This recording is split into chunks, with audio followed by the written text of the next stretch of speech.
आज हम लोग बात करने वाले हैं बीए पार्ट 1 हिस्ट्री ऑनर्स का चैप्टर 4। चैप्टर 4 का ये भाग 4 है। भाग 4 इससे पहले हम लोग भाग 3 तक देख लिए। अगर आपने नहीं देखा है तो उसका लिंक इसी वीडियो के नीचे डिस्क्रिप्शन में दिया गया, वहां से देख सकते हैं। या इसी चैनल पर प्लेलिस्ट भी बना हुआ होगा, वहां से भी देख सकते हैं। और चलिए हम लोग शुरू करते हैं। हड़प्पा सभ्यता के बारे में अच्छा समझ लिए थे, इसके नगर नियोजन के बारे में, इसके प्रमुख स्थल के बारे में, ये सब कुछ अच्छा से हड़प्पा सभ्यता के बारे में समझ लिए थे। ठीक है, अब इसके बारे में थोड़ा इनके जीवन के बारे में देखेंगे। ये कैसे लिखते थे, पढ़ते थे, या इनको ज्ञान कैसा था। जैसे हम लोग अभी कुछ भी लिखना पढ़ना होता है तो कैसे लिखते हैं हम। अगर हिंदी में लिख रहे हैं तो देवनागरी लिपि में लिखेंगे। अगर इंग्लिश में लिख रहे हैं तो रोमन लिपि में लिखेंगे। संस्कृत में लिख रहे हैं तो वो भी देवनागरी में ही लिखेंगे। मतलब कि हम लोग की एक लिपि है। तो ठीक वैसे ही क्या ये लोग भी लिखते पढ़ते थे, इन लोगों की भी लिपि थी। ये सब हम लोग जानने का प्रयास करेंगे। तो देखिए अभी तक जो प्रमाण मिले हैं वो सब प्रमाण मिलेगा, हाँ इन लोगों की अपनी लिपि थी। तो चलिए इन लोगों की लिपि थी तो हड़प्पाई जो लिपि थी यानी हड़प्पा सभ्यता की लिपि थी, यानी सिंधु घाटी की सभ्यता की लिपि थी, तो आखिर कैसी थी, क्या थी, उसके बारे में थोड़ा समझते हैं। तो हड़प्पा सभ्यता की लिपि, हड़प्पा सभ्यता की लिपि। अब बहुत सारे लोगों को तो ये नहीं पता होगा कि लिपि मतलब क्या होता है। तो ये ठीक है, नहीं पता है तो हम बताते हैं। ये पहली बार अगर सुने कि लिपि क्या होता है तो ये भी हम बताते। देखिए लिपि का मतलब होता है लिखने का तरीका। कोई भी भाषा हम लिखते हैं तो उसका लिखने का कुछ ना कुछ तरीका होता है ना। आप कहेंगे नहीं लिखने का तरीका, हिंदी ऐसे आप लिखना शुरू कर देंगे तो लिखना शुरू करेंगे। जाने अनजाने बहुत सारे तरीके होते हैं जो आपको दिमाग में मतलब पहले से ही सेट हो जाते हैं। अगर आप लिखना शुरू करते हैं, जब भी आप हिंदी लिखना सीखते हैं तो पहले से ही ये दिमाग में सेट हो जाता है। जैसे मान लो अगर हिंदी लिखना शुरू करते हैं, ये थोड़े कहीं से इधर से लिखना इधर शुरू कर देंगे, इधर से लिखना इधर नहीं। हिंदी लिखने का तरीका क्या होता है, हिंदी किस लिपि में लिखा जाता है, देवनागरी लिपि में। तो हिंदी लिखने का तरीका क्या होता है, आप बाया से दाया ही लिख सकते हैं, यानी लेफ्ट से राइट लिखते हुए जाना है। पहला नियम यही होता है ना, पहला आपको लेफ्ट से राइट जाना है। ठीक है, देवनागरी का पहला नियम ये होता है। थोड़ा देवनागरी पहले समझ लेते हैं, उसके बाद इस इनकी लिपि के बारे में थोड़ा समझते हैं। देवनागरी का पहला, आप दाया से बाया जाएंगे, दाएं से बाएं जाएंगे, सॉरी बाया से दाया जाएंगे, बाएं से दाएं जाएंगे। और थोड़ा सा गलती से बोल दिए दाएं से बाएं, बाएं से आपको दाएं जाना है, ध्यान रखिएगा। यानी कि लेफ्ट से राइट लिखते हुए जाना है, ये नहीं कि इधर से इधर लिखते आ जाएंगे, गलती हो जाएगा ना। और देखिए तरीका क्या होता है। ये देवनागरी लिपि यानी कि हिंदी जब हम लिखते हैं, ये देवनागरी लिपि में लिखते हैं हिंदी लिखते हैं तो और नियम क्या होता है, हिंदी लिखते समय नियम क्या होता है कि आपको वर्णों का ज्ञान होना चाहिए। यानी कि वर्ण का ज्ञान होना चाहिए, वर्णमाला आपको आना चाहिए, क ख ग और अ ये आना चाहिए। अगर नहीं आएगा तो आप लिख पाएंगे, हिंदी नहीं लिख पाएंगे। और भी बहुत सारी चीजें इसमें होती है, बहुत सारे नियम होते हैं हिंदी का, और भी बहुत सारा देवनागरी का नियम होता है। तो वो नियमों के बारे में नहीं पढ़ेंगे। यानी कि इसके लिखने का देखिए नियम है ना, बाएं से दाएं लिखेंगे, वर्णात्मक है। और पढ़ने का भी यही नियम है कि आप यहाँ बाएं से दाएं पढ़ें। आप क्या करें, बाएं से आपको दाएं पढ़ना है। और आपको जब तक वर्ण नहीं पता होंगे, क ख ग और अ आपको नहीं आएगा तो आप क्या पढ़ सकते हैं, हिंदी को लिख सकते हैं, हिंदी को नहीं लिख सकते। ठीक वैसे ही अब हड़प्पा सभ्यता की थोड़ा बात कर लेते हैं। इनकी लिपि कैसी है। ये हम लोग की जो हिंदी है ये वर्णात्मक लिपि है। वर्णात्मक यानी वर्णों पर आधारित है। अगर वर्णमाला आपको नहीं आ रहा है तो ये लिपि आपको नहीं आएगा। अगर वर्णमाला आपको नहीं पता है कि वर्णमाला क्या होता है, क ख क्या होता है, अ क्या होता है, तो ये लिपि ना लिख सकते हैं ना पढ़ सकते हैं। तो इनकी लिपि कैसी थी, इनकी लिपि वर्णात्मक लिपि नहीं थी। ये जो लिखे हैं ना, अब ये भी बात कर लेते हैं कि कहाँ से मिला है। जो लिखे हैं ये लिखने वाला ही बात है, ये हम लोग कहाँ से मिला हुआ है। इनके मुहरों और तांबे की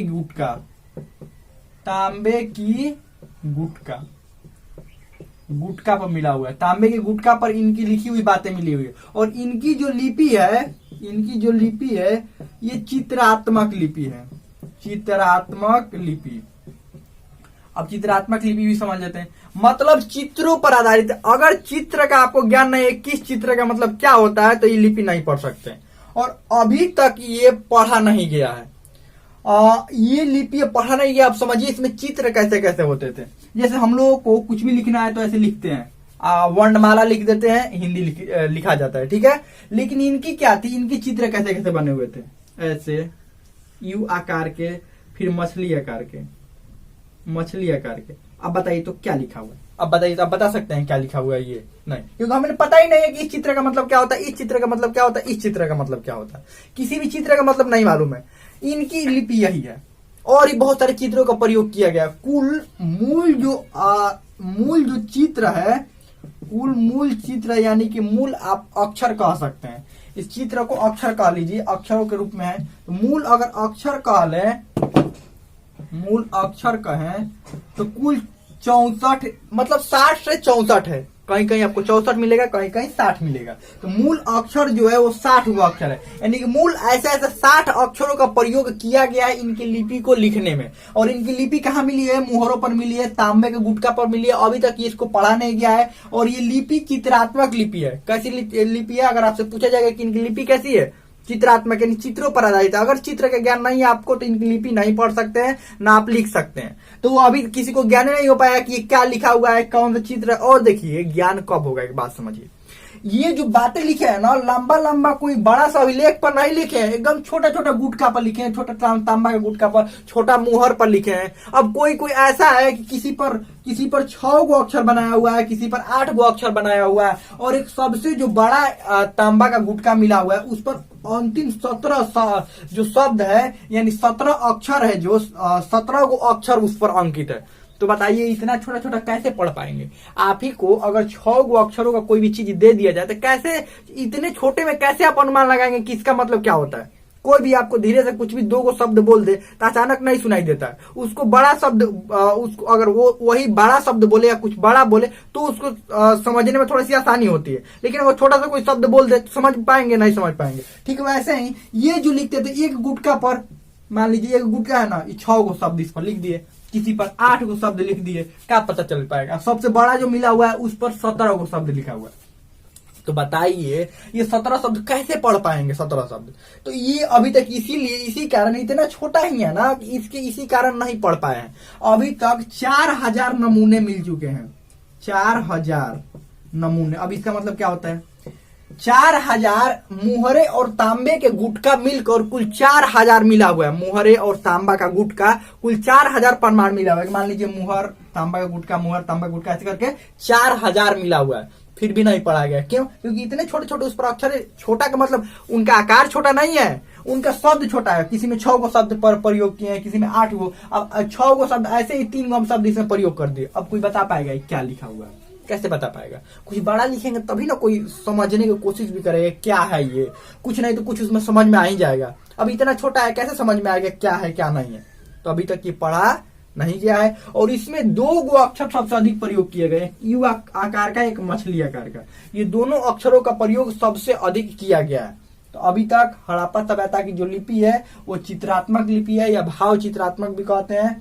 मूल अक्षर 60 है, छोटा छोटा ये किसी पर 6 अक्षर अंकित है, किसी पर 8 अक्षर अंकित है। अंतिम जो सबसे बड़ा मिला है उस पर 17 अक्षर अंकित है। 4000 इसके नमूने मिल चुके हैं, लेकिन अभी इसको सही तरीका से पढ़ा नहीं गया है। अगर इसको पढ़ लिया जाता तो और भी हड़प्पा सभ्यता के बारे में हमें जानकारी मिल पाती। लेकिन हड़प्पा सभ्यता के जानने का मात्र एक ही स्रोत है, वो है पुरातात्विक, यानी उनके द्वारा उपयोग किए गए जो भी वस्तुएं हमें मिलती है, बस उसी से हड़प्पा सभ्यता के बारे में हम जान पाते हैं। लेकिन अगर हम पढ़ने की कोशिश करते हैं तो ये पढ़ नहीं पाते। अगर पढ़ लेते तो और भी बहुत ज्यादा जानकारी मिल जाती इनके बारे में।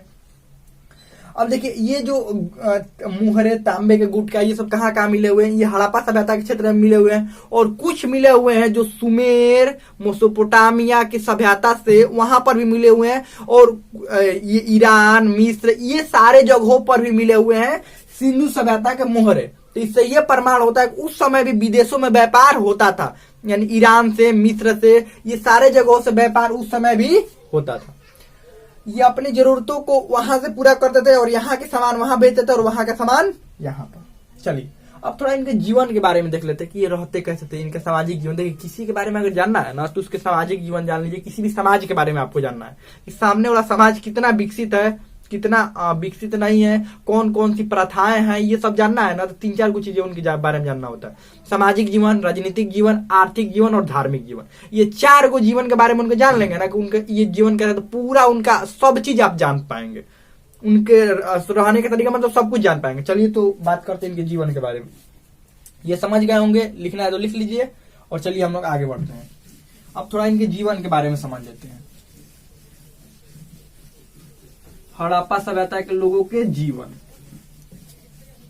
चलिए, हड़प्पा सभ्यता के लोगों का जीवन।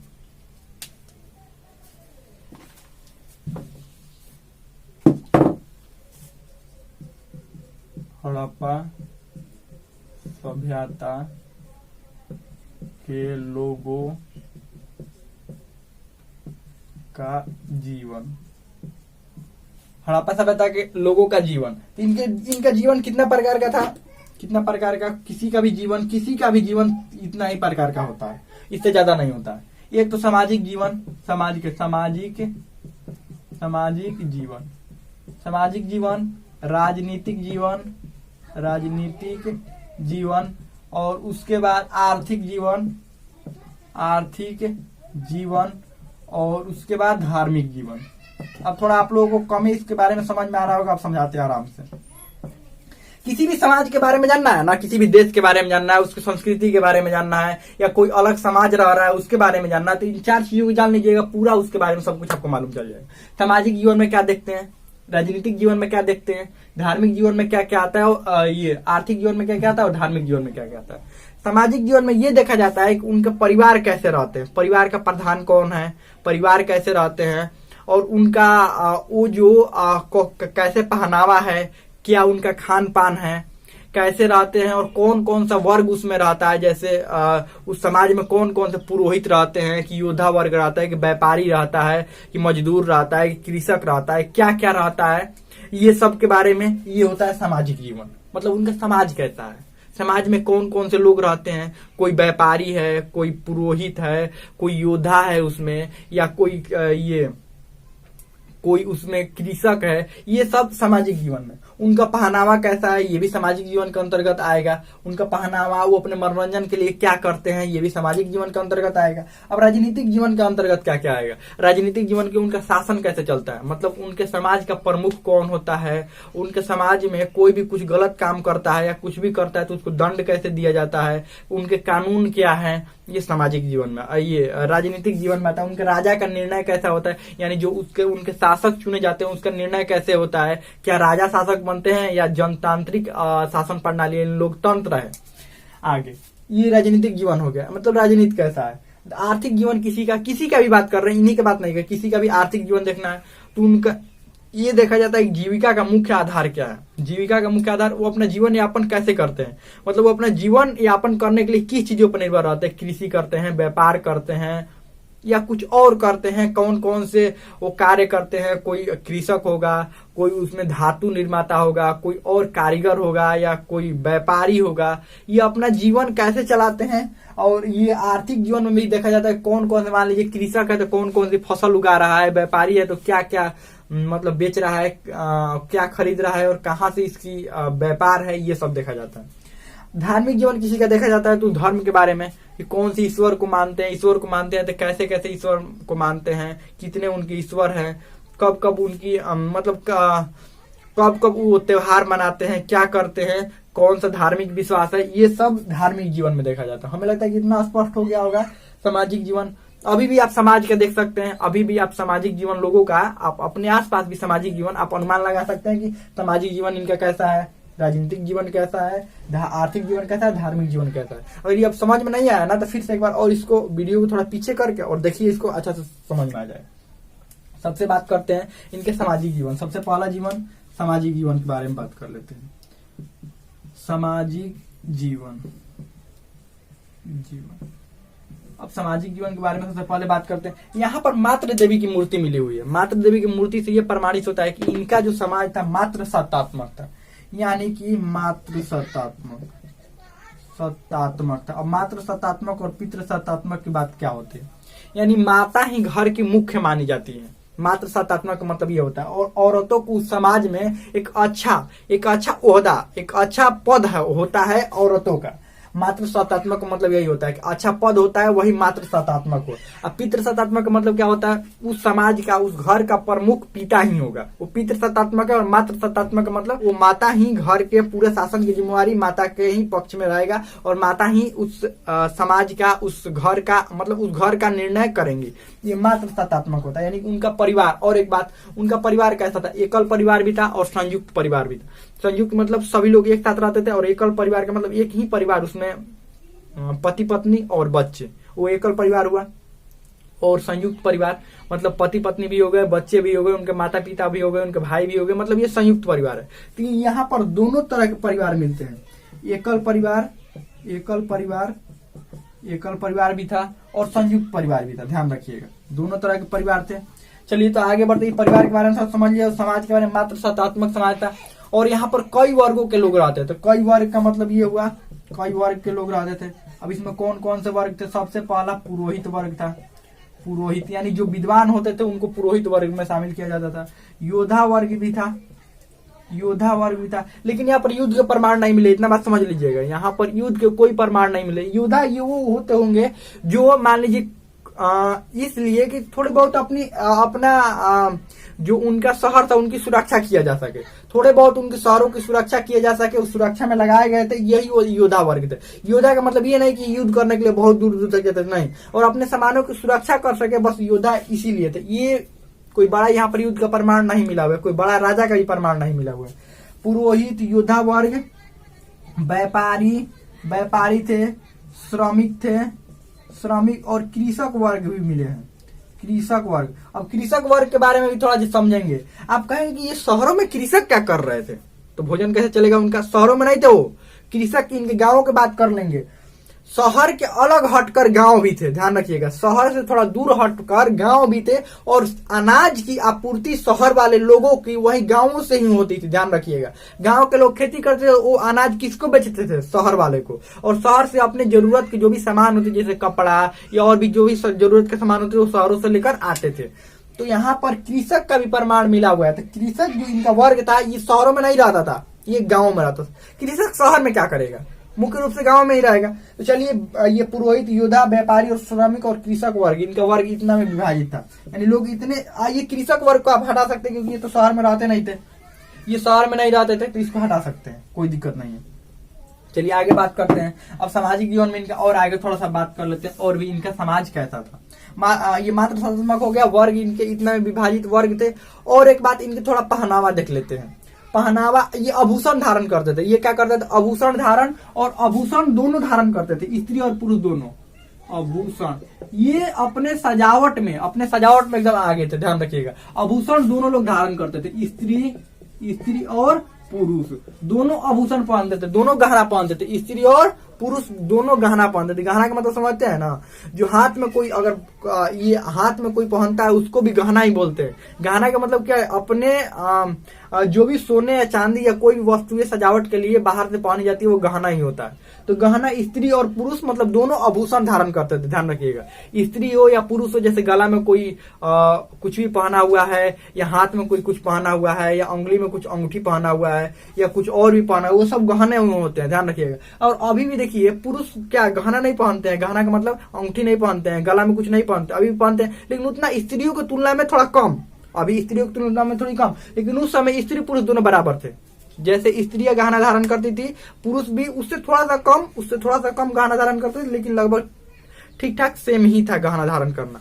अब चलिए आगे बात कर लेते हैं। आभूषण हो गया, आभूषण दोनों लोग पहनते थे। और इनकी थोड़ा बात कर लेते हैं पोशाक के बारे में, यानी वस्त्र, ये किस तरह के वस्त्र पहनते थे। वस्त्र भी दो तरीका के इनका था, एक ऊनी वस्त्र थे और एक ऊनी और सूती, दोनों वस्त्र ये पहनते थे। ऊनी और सूती दोनों वस्त्र के, गर्मी और ठंडा दोनों था, ठीक ठाक था। अब नदियों किनारे रहिएगा, कहीं गर्मी ठंडा नहीं लगेगा। अब हर जगह नदी की बात नहीं कर रहे, इधर इस क्षेत्र की बात कर रहे हैं, ये सिंधु नदी के किनारे रहते थे ना, इसकी बात कर रहे हैं। वस्त्र हो गया, आभूषण हो गया। वस्त्र आभूषण ऐसे ही धारण करते थे। अपने मनोरंजन के लिए क्या करते थे, मनोरंजन के लिए क्या करते थे, ये पासा खेलते थे। और भी खेल, मतलब अब और भी बहुत कुछ करते थे, लेकिन मुख्य रूप से पासा खेलते थे। अब इनको जानकारी की बात कर लेते हैं, ये शिक्षा इनकी जानकारी कैसी कैसी थी। जानकारी में क्या था, गणित के बारे में अच्छा जानकारी था इनको, ज्योतिष विद्या के बारे में, ज्योतिष विद्या के बारे में अच्छा जानकारी था, फिर माप तौल के बारे में, माप तौल। अब बताइए, ये व्यापारी और माप तौल के बारे में जानकारी नहीं होगा, माप तौल के बारे में बहुत अच्छा जानकारी था। ये सब चीजों के बारे में इनका बहुत ही अच्छा जानकारी था। यही है इनका सामाजिक जीवन। अभी भी लोगों का आप सामाजिक जीवन समझ सकते हैं, अभी वाले लोगों का सामाजिक जीवन कैसा है, कि मातृ सत्तात्मक है कि पितृ सत्तात्मक है, घर का प्रधान कौन होता है, घर का मुख्य कौन होता है, उस अनुसार अभी भी कौन कौन सा समाज में वर्ग है। अभी आभूषण, अभी लोगों का जो रहन सहन है, ये पोशाक है, आभूषण कौन कौन, स्त्री पुरुष आभूषण धारण करते हैं, हाँ दोनों धारण करते हैं, पुरुष थोड़ा कम धारण करते हैं आभूषण। वस्त्र, ऊनी वस्त्र, और भी जो वस्त्र पहनते हैं अभी के लोग की बात कर रहे हैं। मनोरंजन, उस समय पासा खेलते थे, अभी मनोरंजन का बहुत सारा साधन हो गया है। और उसके बाद गणित, गणित में ज्योतिष, मापतौल। देखिए, अब आप कमेंट में लिखकर अभी के लोगों को थोड़ा सामाजिक जीवन के बारे में बताइएगा। तो जैसे अभी मातृ सत्तात्मक है कि समाज पितृ सत्तात्मक है, वर्ग कैसा है, पुरोहित वर्ग, अब अभी के लोगों का वर्ग कैसा है, आभूषण कौन कौन, वस्त्र कैसा है, मनोरंजन के लिए अभी लोग कौन कौन से कार्य करते हैं, और अभी लोगों की जानकारी कैसी है, कमेंट में लिखकर आपको जरूर बताएं, ताकि पता तो चले आपका कुछ दिमाग चल रहा है कि नहीं चल रहा है। अभी के लोगों के बारे में आप बताइएगा। वो तो सिंधु घाटी सभ्यता के लोगों के बारे में हुआ। अब इनके थोड़ा राजनीतिक जीवन के बारे में देख लेते हैं। राजनीतिक, राजनीतिक का मतलब ये होता है समाज का मुख्य कौन है, मुख्य कौन है, समाज चलता कैसे। तो इनकी राजनीतिक जीवन के ज्यादा कुछ प्रमाण मिल नहीं पाए, क्योंकि व्यापारी थे, राजनीति में पढ़ते ही नहीं थे।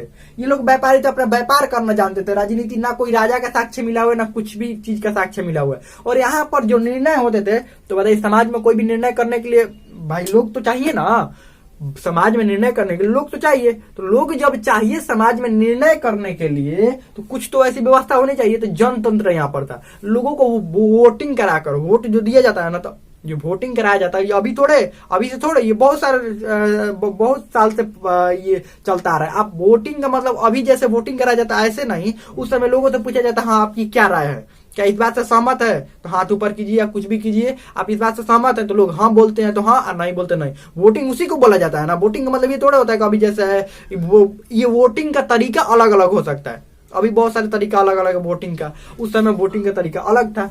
तो राजनीतिक जीवन में इनका कोई नहीं, ये जनतंत्र माना जाता है कि जनतंत्र यहाँ पर है, जनतंत्र माना जाता है क्या कि जनतंत्र यहाँ पर है। और यहाँ पर जनतंत्र था, कोई भी योद्धा वर्ग का प्रमाण नहीं मिला। यहाँ पर जो योद्धा वर्ग हम कह रहे हैं, ये सिर्फ सुरक्षा के लिए रहते थे, व्यापारियों की सुरक्षा के लिए रहते थे, और भी कोई ज्यादा हथियारों का प्रमाण नहीं मिल पाया, ना योद्धा वर्ग का, ना कोई राजा के यहाँ पर प्रमाण मिला हुआ है। बस ये लोग थे कि हाँ, मतलब ये व्यापारी लोग थे, ये ज्यादा युद्ध में नहीं उलझते थे कि युद्ध करे, ये करे, वो करे, ऐसा कुछ नहीं उलझते थे।